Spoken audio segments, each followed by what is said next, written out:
जिथे मर्जी पता करवा ले नी तेरा दना चल दे नी तेरा दना चल दे नी तेरा दा। भाई ये सिचुएशन है अभी हर एक सीएमए स्टूडेंट की, जब से कैबिनेट ने नया इनकम टैक्स बिल अप्रूव किया है। हालांकि अभी इसके ऊपर कोई भी डिटेल नहीं है, मैं आपको क्लियर कर दूं कि डायरेक्ट टैक्स कोड ही है ये जिसका हम इंतजार कर रहे थे। और अगर ये डीटीसी है भी तो बेटा उसके अंदर हमारे पास जो अकाउंटेंट की डेफिनेशन थी वो चेंज भी हो रही है नहीं, इसके बारे में अभी खैर के लिए कोई भी क्लैरिटी नहीं है। But yes there is a good news ये है कि कैबिनेट ने इनकम टैक्स का जो बिल है नया वाला, मतलब ये तो फॉर श्योर है कि इनकम टैक्स एक्ट अब रिप्लेस होने ही वाला है।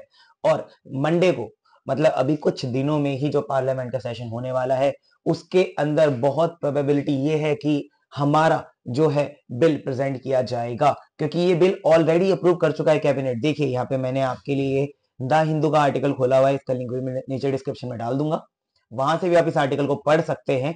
ये आर्टिकल साफ साफ बोलता है cabinet clears new income tax bill, the new bill seeks to make direct tax law simple to understand and not to impose any new tax burden.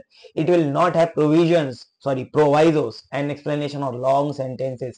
Proviso आप सभी को पता होगा, जब भी एक प्रोविजन आती थी उसका प्रोवाइजो आता था कि भैया ये तो बोला है हमने लेकिन ये भी सुन। तो अभी क्या कर रहे हैं वो सिंप्लीफाई कर रहे हैं चीजों को। तो ये बात तो बिल्कुल पक्की है कि आपके लिए मतलब अभी जो जून वाले पेपर होंगे हमारे उसके लिए तो एप्लीकेबल नहीं है, दिसंबर वाले पेपर के लिए भी एप्लीकेबल नहीं है, लेकिन नेक्स्ट ईयर जून से जो पेपर होने वाले हैं उनमें नया इनकम टैक्स लॉ एप्लीकेबल हो जाएगा। तो जिन बच्चों का भी अटेम्प्ट इस साल में है, चाहे दिसंबर में ही क्यों ना हो, मोस्ट प्रोबेबली ये हमारे लिए नहीं आएगा। प्रोबेबली का ये हमारे लिए एप्लीकेबल नहीं है।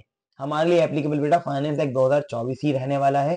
उसके अंदर जो भी अमेंडमेंट आएंगी वो हमारे लिए वैलिड रहेंगी, लेकिन हमारे लिए फाइनेंस एक्ट 2025 जो अभी आया है या जो इनकम टैक्स बिल है ये अप्लाई नहीं होगा। पहली बात तो मैं क्लियर कर दूं, चाहे वो कोई भी एग्जाम हो अगले साल तक, मतलब इस साल के एंड तक तो वो अप्लाई होगा ही नहीं।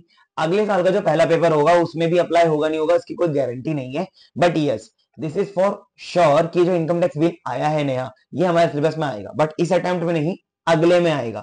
मतलब इस पूरे साल में हमारे लिए एप्लीकेबल नहीं है। पहली क्लैरिटी तो आपको ये होनी चाहिए। और दूसरी बात ये भी है कि 7 फरवरी को ये अप्रूव हो गया है। दैट मीन्स कि अगली जो हमारी सीटिंग होने वाली है, जो पार्लियामेंट्री सेशन होने वाला है, उसके अंदर ये चीज डिस्कस भी वो करने वाले हैं कि अब हमने जो नया बिल पास कराया वो क्या चीज बोलता है, क्या क्या चीजें उसके अंदर है और क्या क्या चीजें नहीं है। तो बेटा ये बात आपको ध्यान रखनी है कि यहाँ पे लिखा हुआ है the first leg of the ongoing budget session ends on February 13, the session will reconvenes on March 10। तो March 10 वाला सेशन में भी हो सकता है। अभी ये बिल पास हो गया कैबिनेट से तो बेटा ये कभी भी गुड न्यूज आपको आ सकती है।